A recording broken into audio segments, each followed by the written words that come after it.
দেখো বন্ধুরা, এখানে আছে চিংড়ি মাছ ছাড়িয়ে পরিষ্কার করে রেখেছি। 300 গ্রাম চিংড়ি মাছ, এখানে 5খানা বড় বড় পেঁয়াজ, লঙ্কা, 5-7টা লঙ্কা চিড়ে রেখেছি, রসুন ঘষে রেখেছি, আদা ঘষে রেখেছি। এই যে চিংড়ি মাছটা 300 গ্রাম চিংড়ি মাছ।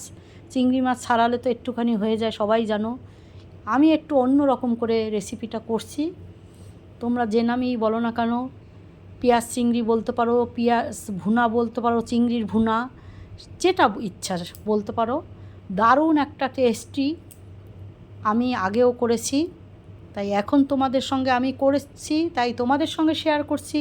যদি ভালো লাগে লাইক শেয়ার কমেন্ট অবশ্য করবে। চিংড়ি মাছটা কিন্তু সর্ষের তেলে হালকা করে ভেজে নেব, বেশি কড়া ভাজবো না, তাহলে চিংড়ি মাছটা শক্ত হয়ে যাবে।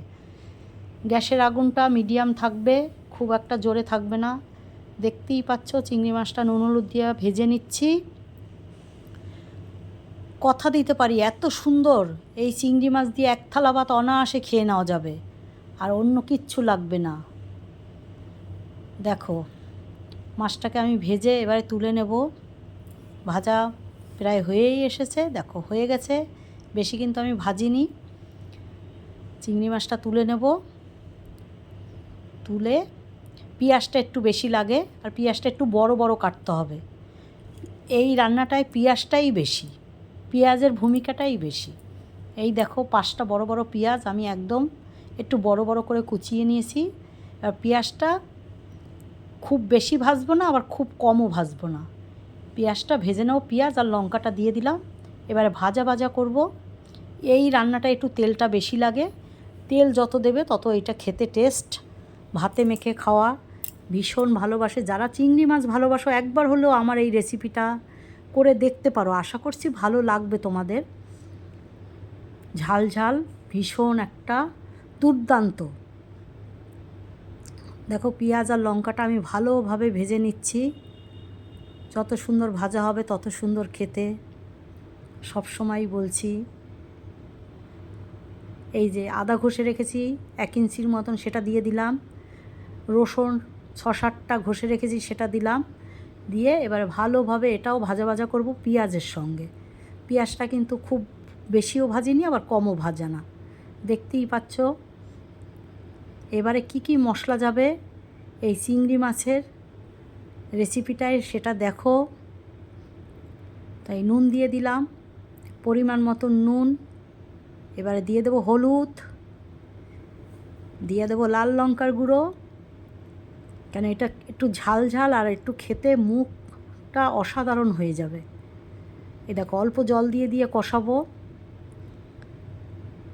দেখো এবারে দিয়ে দেবো, এত ধুমো হয়ে যাচ্ছে যে একটু তোমাদের পরিষ্কার কতটা দেখাতে পারছি জানি না। এই যে দেখো ভীষণ ভালো একদম তেল ছেড়ে দেবে। এই দেখো তেল ছেড়ে দিয়েছে, এই সময় দিয়ে দেবো জিরার গুঁড়ো, একটু জিরার গুঁড়ো দিয়ে এবারে কষিয়ে নেব ভালোভাবে, জল দিয়ে দিয়ে কষিয়ে সুন্দরভাবে মশলাটা একদম মশলার গন্ধটা চলে যাবে, কাঁচা গন্ধটা। তারপরে আমি কিন্তু চিংড়ি মাছগুলো দেবো। এবারে দিয়ে দিচ্ছি একটুখানি গরম মশলার গুঁড়ো, এটা না দিলে তো চিংড়ি মাছের স্বাদটাই পাওয়া যাবে না।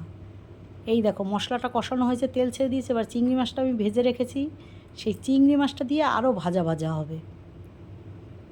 যত ভাজা ভাজা হবে তত খেতে দারুণ। অনেকে চিংড়ি পেঁয়াজও বলে, চিংড়ি ভুনা বলে, চিংড়ি কষা বলে, যেটা ইচ্ছা। এইরকম একটা চিংড়ির রেসিপি থাকলে আর কি লাগে, কিচ্ছু লাগে না। সাদা ভাতের সঙ্গে অসাধারণ অসাধারণ অসাধারণ। দেখো কষিয়ে নিচ্ছি। যারা চিংড়ি মাছ ভালোবাসো তাদের তো ভালো লাগবেই। আর আমার রান্নাগুলো তোমাদের কেমন লাগছে অবশ্য করে জানাবে। এই দেখো চিংড়ি মাছটা আমি নামিয়ে নিয়েছি, দেখো ভাজা ভাজা তেল তেল, ভাতের সঙ্গে মেখে খাও, অসাধারণ লাগবে। ভালো লাগলে লাইক শেয়ার কমেন্ট অবশ্য, আর বেশি ভালো লাগলে শেয়ার করে দিও, বেশি বেশি করে শেয়ার। আর চ্যানেলটাকে সাবস্ক্রাইব করে দিও, তাহলে নতুন নতুন রান্নার ভিডিও পাবে। তাইলে আজকে এই পর্যন্ত, আবার দেখা হবে।